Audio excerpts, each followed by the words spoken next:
Good morning. Welcome to the Sunday Show. This is Phillip Maldari. I have the great pleasure of being joined in the studio by Anna Marie Taylor. Anna Marie, along with Richard Lerner, edited a memoir by Richard's father, James Lerner. James died back in 2003.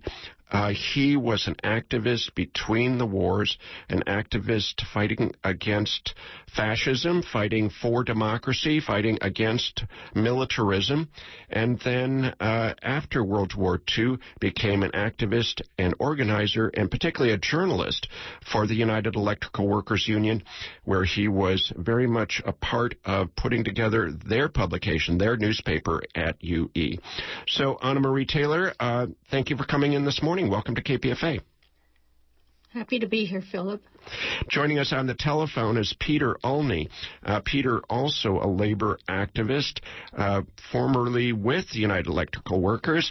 Now he is director of organizing at the ILWU, the International Longshore Warehouse Workers Union. He's actually down in L.A. doing some organizing, I presume, down there, Peter. That's correct, Philip. It's good to be with you, and good to be with Anna Marie also. Well, the port of L.A. and the port of Long Beach, I guess, are the biggest ports in the country, so ILWU is strong down there doing good work. In the meantime, this bit of history, particularly the history before World War II, which I'm less familiar with. I'm a bit more familiar with the United Electrical Workers Union, having formerly been a member and a steward of UE here at KPFA. But let's go back a bit and talk about what was happening between the wars. And James Lerner, the activist, the memoir is titled Course of Action, a journalist's account from inside the American League Against War and Fascism and the United Electrical Workers Union, 1933 to 1978. Course of Action. So, Anna Marie, so he had lots of stories to tell, I'm sure. So he spent time after he retired putting it down on paper. That's right. The way I got involved with this is that over the years, Dick and I visited his parents many times in New York. And when Jim retired from UE News in 1984, Dick encouraged him to write his memoir. And he spent the next 10 years into his 80s trying to do that, bringing his papers together, doing research. And then in his 80s, after a time, I offered to get involved in helping finish the book. And we didn't realize it would take as long as it did. So now it's been 20 years altogether, and we finally were able to publish it. I want to say something about Jim, and just to make one small correction, he actually went to UE News at the beginning of the war, not after. During his 20s was when he was involved with the American League Against War and Fascism. He was one of the main organizers during the entire length of their existence, which was about 7 years, from 1933 to the end of 1939, and as a young man, he walked into their office, volunteered with them, and one of the driving reasons why Dick and I wanted to get involved in helping with this memoir was because there's been very little written about the American League Against War and Fascism. And this memoir is very special in that it has some original historical information that would have been lost had we not managed to work with Jim to complete this book. So I was totally ignorant of the League, the American League Against War and Fascism. And so obviously this book brought me up to speed on a bit of history that I find quite fascinating. This is, of course, the Great Depression. Millions of people out of work on bread lines trying to get relief, particularly when FDR came into power.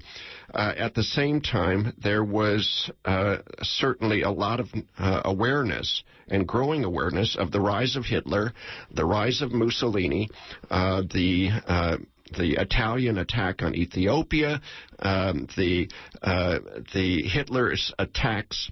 Well, first of all, the Spanish Civil War, of course, in which Hitler and Mussolini conspired with Francisco Franco to overturn the democratically elected government of Spain, and then proceeding right up till to the takeover of Austria in 1938 and the Munich agreement in 1939. Or 38, actually, in 1938, to hand over much of Czechoslovakia to Hitler. So, Peter, this history, the labor movement was a labor movement involved in trying to get jobs and food and sustenance for American working people, but there was a whole awareness of what was happening overseas at the same time. Do you want to elaborate? Yeah, well, that's what's so exciting about Course of Action, and much of the book is devoted to the history of the League Against War and Fascism, and actually one of the important stories that James Lerner tells is his attempts and the attempts of these organizers to involve the labor movement, unions like the United Electrical, Radio, and Machine Workers, in the League Against War and Fascism, and he describes several convenings of the League, national conventions, where you had significant participation on the part of labor. So it's a great story, a book very much worth reading. But in the meantime, given that was happening way across the sea, how could you instill in American working people a concern about it? Clearly, the American Communist Party was very much involved in both organizing at home and being aware of what was happening overseas, and the League included members of the Communist Party, and that became one of the big issues throughout this period of CP members being in the labor movement, organizing the CIO. That became a part of the controversy of the whole thing. Well, that's correct. These were the folks that played a seminal role in organizing these giant industrial unions like the UE, the UAW, the United Steelworkers. And at the same time, they played an immense role in the League Against War and Fascism and attempts to, stop Hitler, stop Mussolini, and many of them, of course, went over to Spain and fought in the Spanish Civil War against Francisco Franco. Anna Maria, it makes it sound like it's a pacifist organization because it's a league against war and fascism. So there were other organizations, particularly Christian anti-war groups, Quaker groups that were pacifist, but this group was not pacifist, right? That's correct. Although it had a large pacifist membership, it was really quite a remarkable organization in how broad-based it was. It was a huge coalition, and I think that's part attributable to James Lerner, because Jim had a gift for bringing big coalitions together. There were farmers' organizations, and the pacifist organizations made it clear that they were bringing their pacifist philosophies to the League, but that they felt it was effective, that they would continue, as long as they were going to espouse their pacifist beliefs, that they were more than willing to work with the League in a broad coalition. And there were student organizations and religious organizations. And one thing I really wanted to say is I did some research when I was working on the memoir to see what information about the League was out there, which if you do a search, there's not much. But Wikipedia has their entry about the League mentions that it was dominated by the Communist Party. It says almost nothing that it was, in fact, a very broad coalition across the country and had some members in Canada as well. And at the bottom of each entry in Wikipedia, there's always a line that says sources, and that mentions books and articles, whatever gave the information to the article. And the only source that is mentioned for that entry is FBI files. So when I get time, one of my goals is to find out how to go onto Wikipedia and fill in some of all of this the details, information about what the League really was. Well, the Communist Party was huge at the time, and also was throughout the progressive movement. And at the same time, the philosophy of broad coalitions meant that they didn't necessarily dominate anything that they were involved in, including the CIO. But it's amazing now to think of vast numbers of people unemployed and at the same time willing to join unions, even pay union dues. So, Peter Olney, how can people that are barely feeding and clothing their family, how can they make the leap to be dues-paying members of unions? Well, in some ways, this is a period where you had massive unemployment and massive industrial strife. You didn't have the social safety net that the New Deal brought us later on, so that people had a choice between starving or fighting. And so you had not only organizations in the workplace, but you also had the organizations of the unemployed councils that fought, as the Occupy movement has fought in many urban areas of late, against evictions of people, and people's homes were being taken by the banks, or people were being kicked out of rental units. The unemployed councils mobilized their members to fight against that. So there was a battle not only in the workplaces, but also organization among the unemployed. And again, the prominent role of socialists and communists cannot be underestimated. So there were two separate groups, the socialists and the communists. Anna Marie, the Socialist Party always kept an arm's length relationship with the League. There was talk of joining the League against war and fascism, but there was reticence to do it. Well, thank you for bringing that up, Philip, because Jim talks about this issue quite a bit, the conflict between the communists and socialists from within the American League Against War and Fascism. There were times when the socialists were involved with the League, and then they would pull out, would pull out, or the party, the Socialist Party, would pull out of the League, but many members stayed in. And that's all part of Jim's contribution in this book to history that's otherwise not that easily accessed. At the same time, in the United States during this period, there was also a significant amount of political pressure to stay out of any war. And though this might seem to be pacifist, it was sort of a America First kind of movement in which we were not going to come to the defense of anybody over there, even if it was Hitler sending in his stormtroopers. So, Peter, was that America First movement, was that associated with the right wing, or was it more pacifist? You know, Philip, I'm not a real expert on that history, so I think I defer to Anna Marie on this question. I read the book, but maybe I didn't learn the lessons of the book. Yeah. Well, I can. I'm not a historian, but I'm very familiar, of course, with this history that Jim is involved with.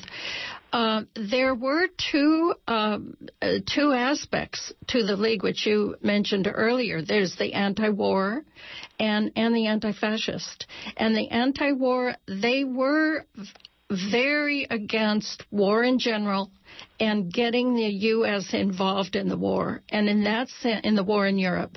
And in that sense, they were part of this huge neutrality movement at that time in the United States. There was very little interest among the American people of actually getting involved in the war. That said, the whole other thrust of the League, the anti-fascism and anti-war, was to get information out about what was happening in Europe, and in every way that they could, demonstrations, and there's a wonderful chapter on boycotts of warships that were coming through the United States or taking supplies for war efforts abroad or anything that would support the fascist movement. So there was a lot of activity short of getting actually involved in the war. And then when the war did start, the League just fell apart, which is one reason why there's very little written about it, because everybody went off to war. And Jim, because he had had polio as a child, did not get drafted or did not volunteer. And he went over to UE and got hired as a journalist and spent the next 44 years there. There's a picture in the book, Course of Action, a photograph of Sather Gate at the entrance to the University of California campus in Berkeley, and it shows 4,000 students left classes to join the protest, and local labor unions took part in the demonstration, courtesy of the Bancroft Library at UC Berkeley. It's huge, and this was a protest against U.S. involvement in war, 1936. It should be said that the U.S. involvement in war at the time was keeping a sort of phony neutrality in the Spanish Civil War, in which the United States had an embargo on sending any material for war to the Republic, the Spanish Republic, but at the same time was continuing trade with Germany, Italy, and Japan. Anna Marie, do you want to elaborate on that a little bit? The fact that even under Franklin Roosevelt, the U.S. seems to be supplying scrap metal, etc., to the fascists while boycotting the Republicans. Peter, do you want to address that, or I can? Well, I would just say it's interesting in that year in 1936, Philip, that that's the year that the Japanese invaded China, and that's the famous rape of Nanjing, where they occupied and brutalized the city of Nanjing. And the International Longshore and Warehouse Union, the union I'm associated with now, actually led a boycott on West Coast ports of all loading and unloading of all Japanese ships. So there was not it was not a complete dormant period in terms of activism on the part of unions around this issue of war and fascism. Anna Marie, do you want to elaborate? The so-called neutrality of the U.S., the contradictory part of that with which the American League Against War and Fascism was constantly fighting was that they boycotted that the U.S. would not allow war materials to go to the Spanish rebels or the Chinese, who were under vicious siege at that time from the Japanese. And yet they were letting war materials go through to other countries around the world. So there was a contradiction there that the League was constantly fighting but never won that battle. And when Jim visited the war front as in Spain and came back and was speaking around this country to meetings to support the Spanish Republican forces, that was they were constantly trying to get the U.S. in every way they could, lobbying Washington and through their activities, but they never got through on that. Well, again, it's 20 minutes after 9. You're listening to the Sunday Show here on KPFA. You've just heard from Anna Marie Taylor, who is co-editor with Richard Lerner of James Lerner's memoir, Course of Action, a journalist's account from inside the American League Against War and Fascism and the United Electrical Workers Union, 1933 to 1978. On the phone with us is Peter Olney, Director of Organizing at the ILWU. We're going to open the phones to questions in about 20 minutes here at KPFA, 1-800-958-9008. So all of this comes to a very strange falling apart. 1938, we have Neville Chamberlain going to Munich and hatching a deal. The French are there as well, hatching a deal with Hitler, in which they hand over much of Czechoslovakia to Hitler. This creates in the Soviet Union a sense that they are about to be targeted by a joint operation of the Germans, the French, and the British for an attack on the Soviet Union. So 1939, there is negotiated the Hitler-Stalin Pact. Hitler-Stalin Pact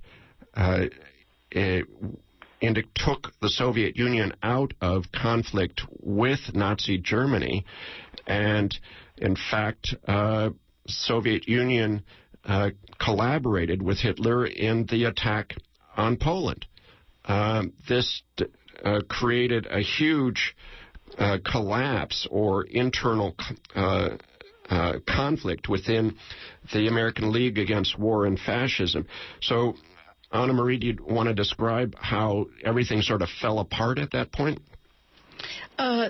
Yes, I think I can speak to that. I wanted to mention that at that time and at the last years of the American League Against Fascism, the chairman of the League was a Methodist minister, Harry Ward, who was well known for organizing workers in the Chicago shipyards, but he was a Methodist minister who became the chair of the League and was at that time when it all fell apart. Harry Ward was the chair. When the anti-aggression pact between the Soviet Union and Germany really shocked the left in the U.S. and especially within the Communist Party and others on the left, that the Soviet Union, who they were convinced would never enter a war, had done this pact with Germany, where they had carved up some areas where, okay, we won't interfere with Germany if you go there, but let us go there. And after that, when the Soviet Union actually invaded Finland, all hell broke loose in a way among the left in this country and other places as well. And so there started to be huge fights within the American League Against War and Fascism, and people began to secede, and the war was, the American League was going back and forth how they were going to deal with it, and it finally just, the League just dissolved because they couldn't resolve this crisis situation that had come about because of the Soviet-German pact. It's interesting that the communist movement in this country was then and continues to this day to be divided as well, with many different factions claiming to be true communists. And at the time, I was curious what Trotsky had to say. And Trotsky, of course, and Stalin were enemies. And it turned out I read of Trotsky's writings at the time, just before he was assassinated in 1940, that he actually supported the Hitler-Stalin Pact. So it was very interesting that even Trotsky was in favor of it, though, of course, within the left generally in the United States, it seemed to be an absolute mind-boggler. Peter, I don't know if you want to wade in on that one, or should we move on?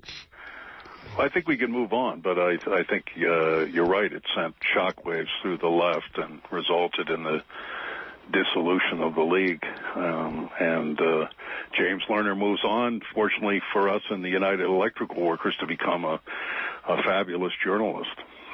Well, he moves on to become the reporter and journalist for the publication of the United Electrical Workers, and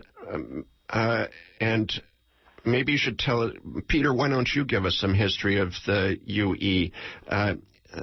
it was phenomenally successful at organizing during the late 30s, and it was not a craft union. So maybe make a distinction between the craft unions and the broader unions. Yeah, well, this is the whole period in the 30s where we see the birth and flourishing of what's called industrial unionism. Prior to the 30s, workers had been organized by craft. So if you were a machinist, you were a machinist. If you were a plumber, you were a plumber. If you were a millwright, you were a millwright. And in fact, there were organizations, some of which led to the formation of the UE, of skilled tool and die machinists within a larger electrical manufacturing facility. But they only organized by craft. Well, many of the radicals and left leaders who were organizers decided that we needed industrial unions and formed the United Electrical Workers as a union to organize, as they said, everything under a light bulb. Well, the problem with just organizing craft by craft is you were internally divided in the same factory. You might have the machinists go out, but the machine operators not go out on a strike. Yeah, that's exactly right. And the idea of industrial unionism was you organize everybody from the sweeper on the factory floor to the skilled tool and die machinists. And that's what the UE did in the electrical industry. So they organized Sylvania and RCA and General Electric and Westinghouse and became a powerhouse industrial union of almost 700,000 members at their apex. They negotiated fabulous contracts and had a very enlightened approach towards membership. They had no racial barriers to membership, which were very common among many unions then. And they had also a very fine approach towards internal democracy and structural questions, so that the top leader of the United Electrical Workers could not make any more money than the highest paid workers in their contracts. So this developed a strong affinity between leaders and members. Anna Marie, we're talking World War II here. And during that period, of course, Rosie the Riveter enters the labor force in huge numbers, while many of the men are off fighting the war. So the UE was not only anti-racist, but it was pro-feminist, and women were included, which many unions had a bar on women as well as blacks being in the same union. Thanks, Philip, because I wanted to say something about that. One of the people that Jim worked with closely at UE for almost 10 years was a wonderful reporter who reported on the women's he did as well, but she did a lot of reporting on women in the workplace and UE's principles around women, and that was Betty Goldstein, and she later married and became Betty Friedan. And this is the 50th anniversary of of her famous book, The Feminine Mystique. And years before in UE, she had written very, very good articles about equal rights of women in the workplace. But we're going to try to find a way where we can print some of that earlier stuff where she really got her start on feminist writing, because she did not give credit to that when she wrote The Feminine Mystique as her early roots. Well, as the war finishes in 45 and the soldiers return, then we see quite a change. During the entire war, 41 to 45, unions were more or less prohibited from striking for increased wages because of the war effort. And during this time, the corporations, of course, were making huge profits over war manufacturing, which they did not have to pass on to their workers. So come 1946, the lid on labor organizing is lifted, and finally, working people in the country decide to take action to receive a living wage. Of course, there had been inflation throughout the war, even with price controls. There had been significant inflation, so the paycheck they got in 41 didn't go very far in 46. So, Peter Olney, maybe you should describe what happened in 46. Well, in 46, we had a wave of huge industrial strikes throughout the country, where that sort of pent-up desire and demand for better wages and conditions that had been, restrained with the no-strike pledges during the war, exploded in 46, and you had massive industrial strikes. In some places, people achieved wage increases of 200% in terms of increasing their wages, and justly so. And so that huge strike wave leads to the reaction and the proposal by right-wing and corporate forces of the Taft-Hartley Act of amendments to the National Labor Relations Act, which was extremely damaging to the labor movement, and we can certainly explore that if you would like to, Phillip. So that happened in 47, Taft-Hartley was passed. That's correct. That's correct. So simultaneous with this anti-union pressure, actually Harry Truman vetoed that. It was passed over his veto by Republicans and Democrats together in Congress. So Taft-Hartley being sort of an ultimate stab in the back of the labor movement. But another activity was going on at the time, and that was the witch hunt against communists.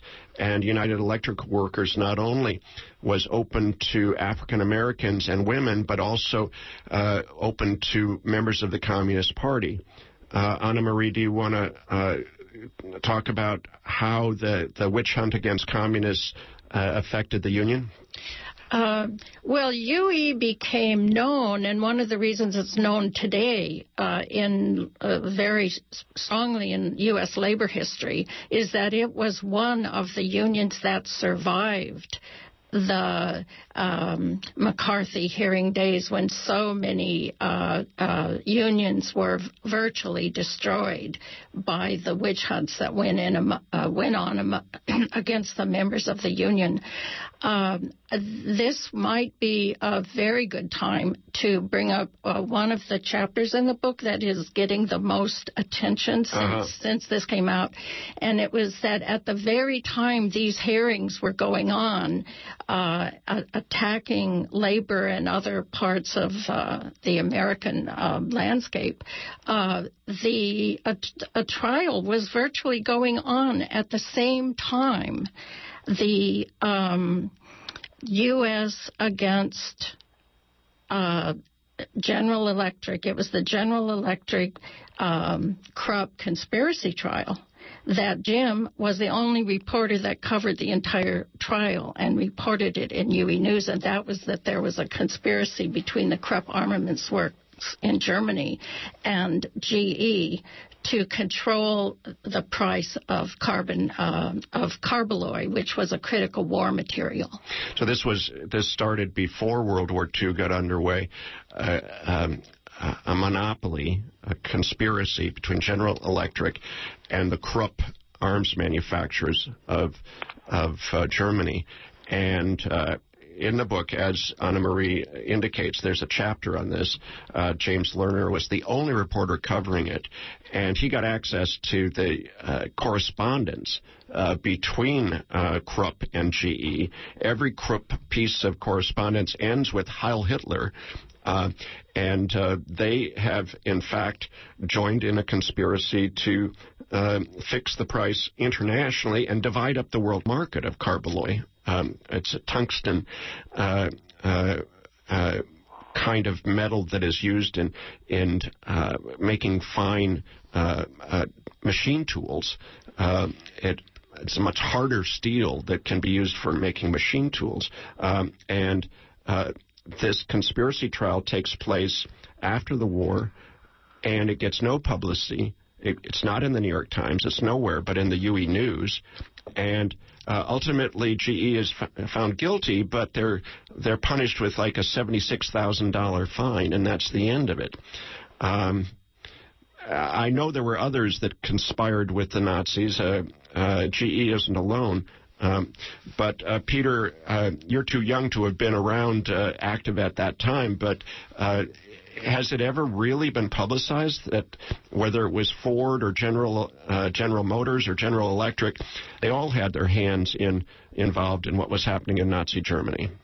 Yeah, of course, and the contrast between the lack of coverage of the GE Krupp trial versus the intense spotlight that was placed on HUAC hearings when they would come to, say, Lynn, Massachusetts in advance of a election that would decide whether the UE would continue to represent the workers in the giant River Works plant there. They would have a HUAC hearing in Lynn and subpoena all the leaders of the United Electrical Workers and grill them about their communist sympathies in advance of an election to try to discredit the union and wipe it out at General Electric. So that concerted attack by General Electric, certain forces in the government, corporate America, and the corporate media, contrasted with James Lerner being the only one to cover the GE Krupp trial. Kind of tells you everything you need to know about where we were at that point in history. So into the 1950s, the big CIO unions, United Auto Workers, etc., United Mine Workers, all of them were pressured around this communist issue. And with UE, I think, is just almost the only one that refused to purge from their membership Communist Party members. Is that true, Peter? Well, it's not completely true. There were 11 unions in 1949 that were expelled from the CIO, including the International Longshore and Warehouse Union, led by Harry Bridges. 11 unions, including the UE, that were expelled from the CIO because they would not agree to the anti-communist affidavit section of the Taft-Hartley Act, which required union leaders to swear that they were not communists, or else their union could no longer use the National Labor Relations Act for purposes of representation, elections, etc. So this was a dagger, they attempted to drive this dagger into the heart of the most progressive sections of the CIO. So 11 unions were expelled because they refused to agree to the anti-communist affidavits. Was that ever taken to the Supreme Court? It sounds so totally... Yes, it was, and it was overturned in the 60s. But it took the 60s. It took more than 10 years before it was overturned. That's correct. Wow. So through this period of the 1950s, again, James Lerner continued to be a journalist for the United Electrical Workers publication, the UE News, and the union took many hits, but continued, not exactly thriving, but continued to have contracts with the big guys, United Electric, General Electric, Westinghouse, etc. How was it in the final years of James Lerner's work with UE? Well, James Lerner was at the UE from 1940 to 1984. The UE, prior to the assault of the McCarthy period, had about 600 to 700,000 members. After going into the mid to late 50s, the union was reduced to about a tenth of that size, about 60 to 70,000 members. So the union had been numerically devastated, but the union continued to remain a force in the American labor movement, partly because of its principles, its traditions, its history of militancy, and the excellent contracts that, despite all these attacks, it continued to win with some of these major corporate giants.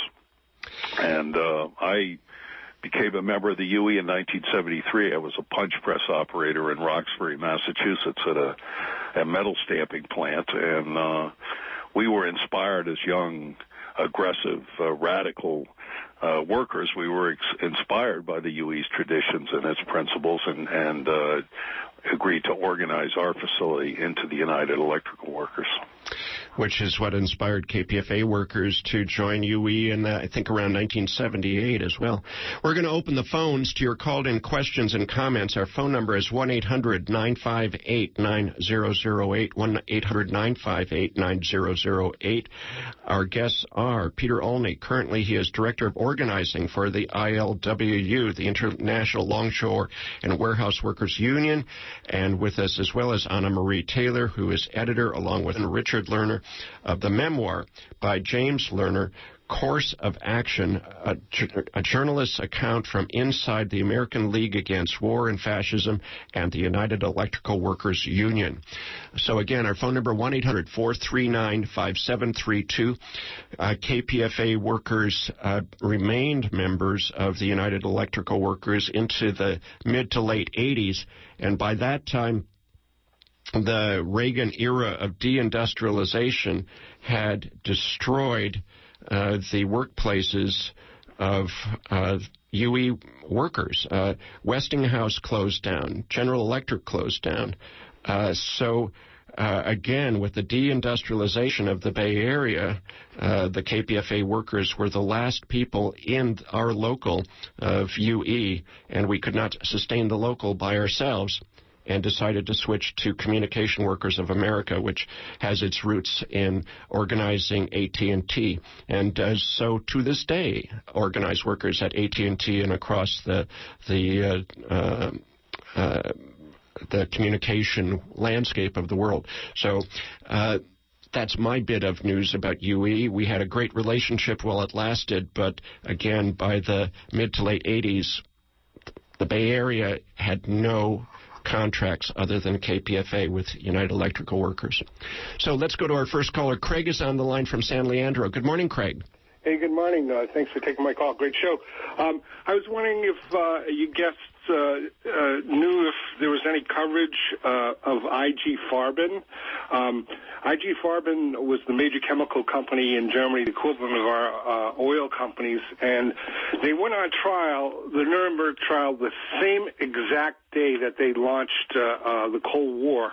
And basically they masterminded, Hitler's war campaign, and basically they were given very, very small sentences for doing this, and one of the prosecutors from the United States, his quote was that it was a verdict that would have pleased the chicken thief. And I was wondering if there was any coverage of IG Farben. Thank you. I don't know if our guests know that. IG Farben also manufactured the poison gas used in Auschwitz and the other concentration camps. But I don't think that's an area of your expertise, or maybe I'm wrong. Well, not of mine, but I would like to say that the federal prosecutor, his name, I believe, was Malcolm Hoffman, at the GE Krupp's trial, made a statement that the fine that was levied against GE was to corporations just a fee, cost of doing business. It was almost no fine whatsoever. Peter, I'm assuming you're not going to wade in on the IG Farben thing. I've heard of that situation, but I think the brother from San Leandro stated it much better than I could. Okay. Let's go to, again, our phone number, 1-800-958-9008. Up next is John in Berkeley. Good morning, John. Yeah, hi, Phil. Thank you very much for this program. And I want to make a comment about this Morgan family that you mentioned. I mean, the GE. Well, GE is owned by the Morgan family, and they also own AT&T. But you know what's interesting? There's a book written by Jules Archer called The Plot to Seize the White House. And the Morgan family tried to hire Smedley Butler to organize the veterans to march on the White House to get Roosevelt out.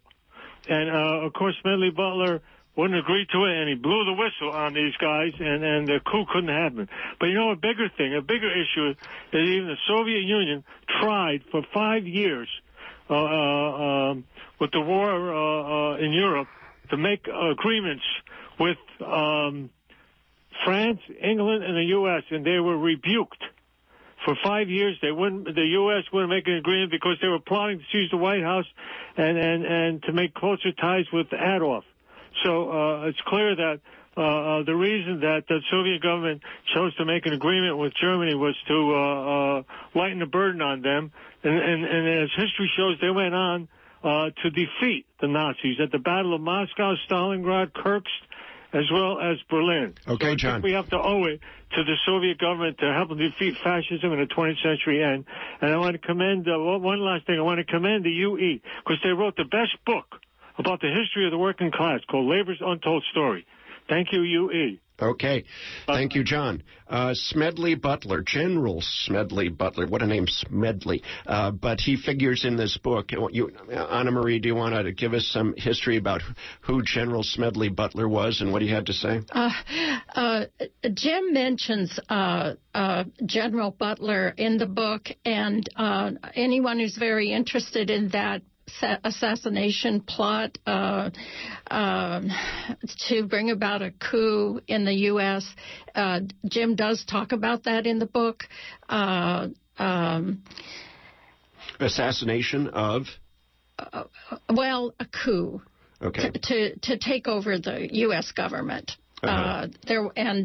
Jim does cover that briefly in his book. By the way, the book has an extensive index in which you could look up Smedley Butler and anything else that has to do with the book. And it also has extensive historic notes that we were not able to include in the narrative. So anyone who's interested in those subjects can actually see Jim's book.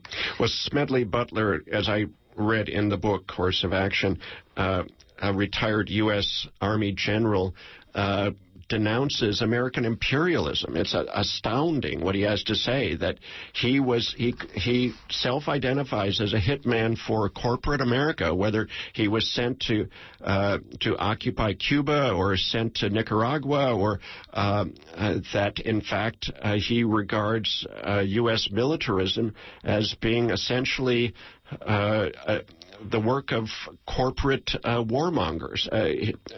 How often do we have a general that comes out with statements like that? So it's an astounding individual. Let's go to our next caller. Again, our phone number, 1-800-958-9008. Up next is Daniel in Santa Rosa. Good morning, Daniel. Hello, how are you? I'm fine. Good. My grandfather, who I'm named after, was one of the organizers of the 35 General Strike. And I'm wondering if those guys happen to know, because one of them said he was from the Longshoremen. Yes. Right, along ILWU. If he knows anything about Dan Del Carlo and anywhere I can find him, as I never really got to know him very much because my folks moved to Santa Rosa and I was pretty isolated from him. What's the name? Dan Del Carlo. He was a director of the Bridge District and well, I think that treasurer of the Trades Council and organizer of the General Strike and the Glazers Union.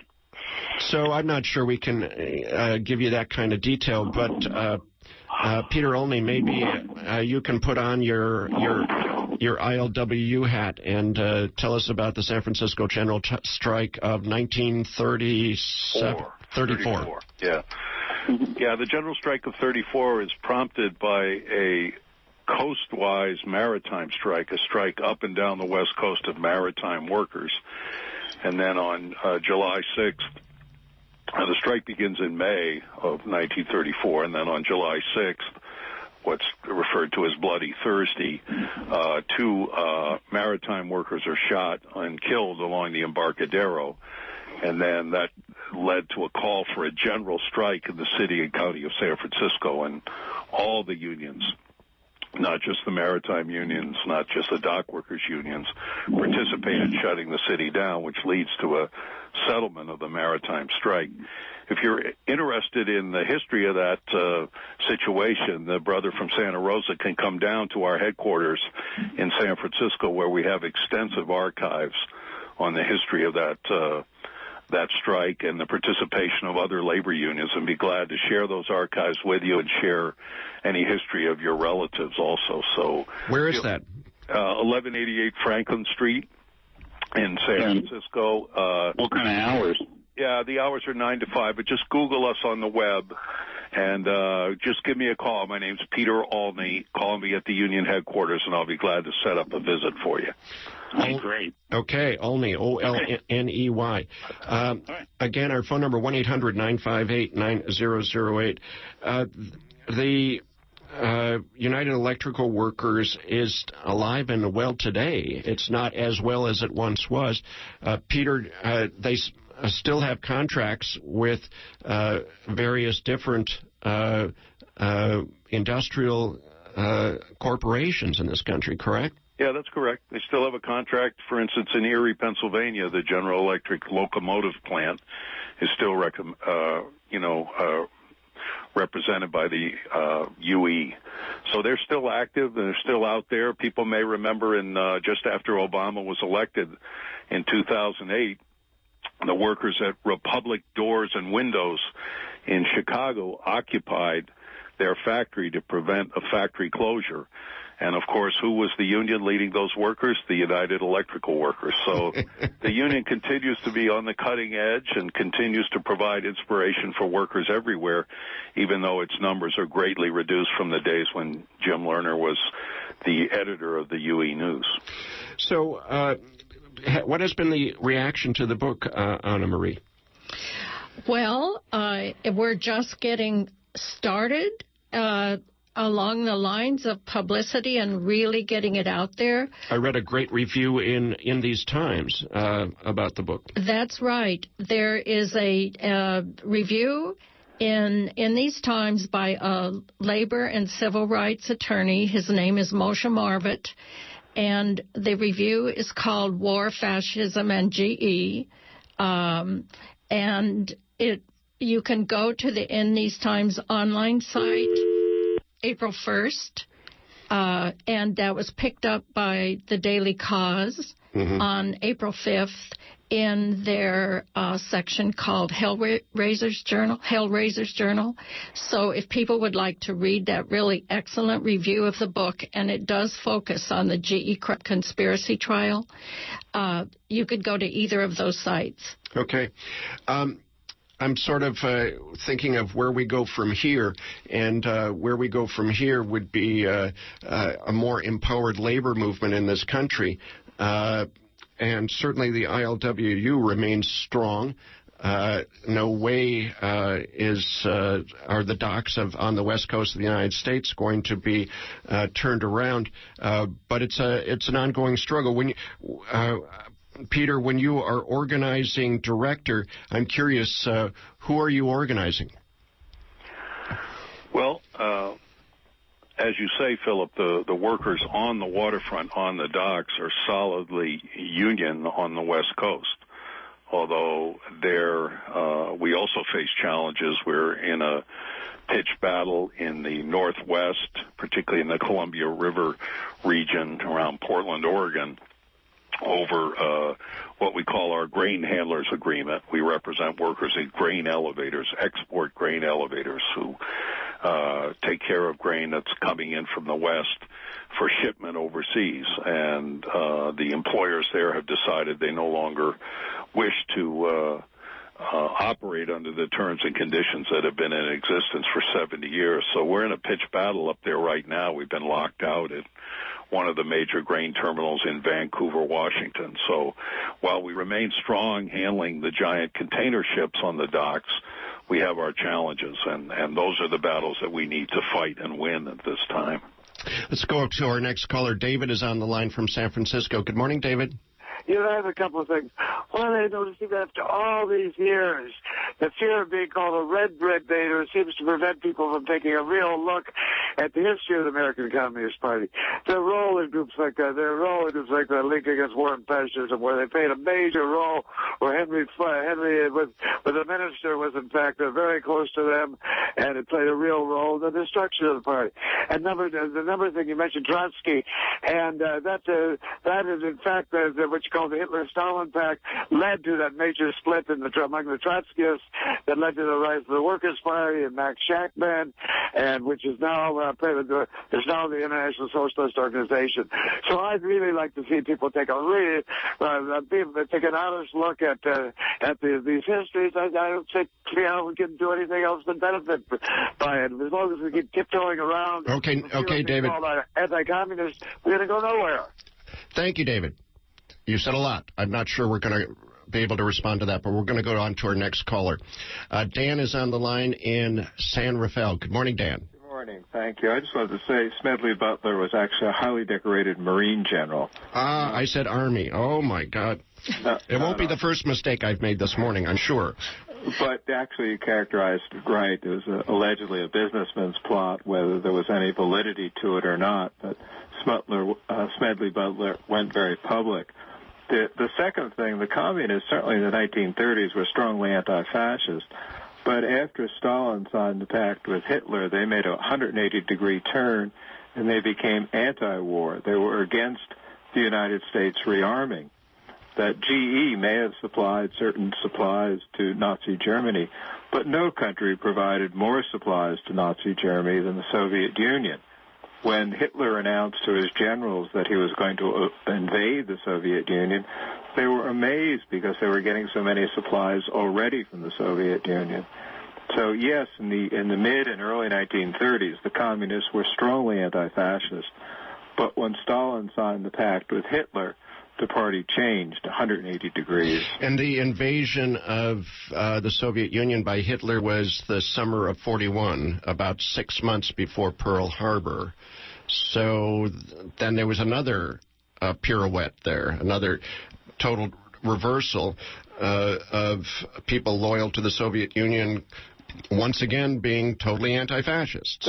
That's true. And the Communist Party lost a lot of support in this country when Stalin signed that pact with Hitler. And then it was revealed later that both countries invaded Poland together.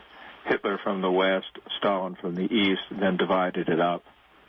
Well, and again, the explanation that you get from those that are more, how should I say, sympathetic to the Soviet Union was that Stalin was convinced that the British and French were going to sign a deal with Hitler before he did. That's their logic. So I don't know if do you want to comment on that logic, Dan? No. Of the we missed what you said. Do you want to comment on the logic that essentially Hitler signed a pact? I mean, Stalin signed a pact with Hitler because he was convinced that the British and French were about to do the same thing, or already had, if you look at Munich. I think he was convinced that there was no difference between the British and the French and the Nazis. He simply did not understand the true evil of fascism in Germany. And his policy was a disastrous failure because when there was an invasion, Stalin was totally unprepared. Mm-hmm. And Russia suffered terribly because of his policies. Well, we're going to leave it there, as I don't think my guests are in a position to wade in on the Hitler-Stalin pact. But it remains a huge disconnect for the left at that, particularly during that period of time of U.S. history. So, again, we've been talking about the book Course of Action, a journalist's account from inside the American League Against War and Fascism and the United Electrical Workers Union, UE, 1933 to 1978. It's the memoir of James Lerner. It's edited by Anna Marie Taylor and his son Richard Lerner. And on the phone with us as well has been Peter Olney, who is Director of Organizing of the ILWU. Peter, Anna, I thank you both very much. Thank you. Thank you, Philip. Great show. Thank you.